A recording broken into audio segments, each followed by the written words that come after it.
Good afternoon বন্ধুরা। দেখো আজকে আমার লাঞ্চ রেডি হয়ে গেছে। আজকে দেখো লাঞ্চে কি কি রেখেছি।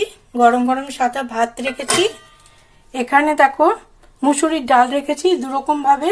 এই মুসুরির ডালটা প্লেন করেছি, এর মধ্যে কোনো কিছু ধনেপাতা টাতা দিইনি। আর এই মুসুরির ডালটার মধ্যে একটু ধনেপাতা দিয়েছি। এখানে হচ্ছে ঝিঙা পোস্ত করেছি। আর এখানে করেছি ডিমের অমলেটের ঝোল, এটা পেঁয়াজ রসুন দিয়ে করেছি।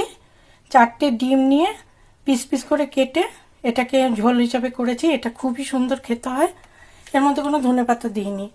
আজকে আমি এই আয়োজনগুলো করেছি। আজকে আমার দাদার ছেলেরা রাত্রিবেলা খাবে, কাল ওরা বাড়ি চলে যাবে, তাই আজকে খাওয়াবো। খালি রাত্রিরে একটু আলু ভাজা করব, ব্যাস তাহলেই হয়ে যাবে।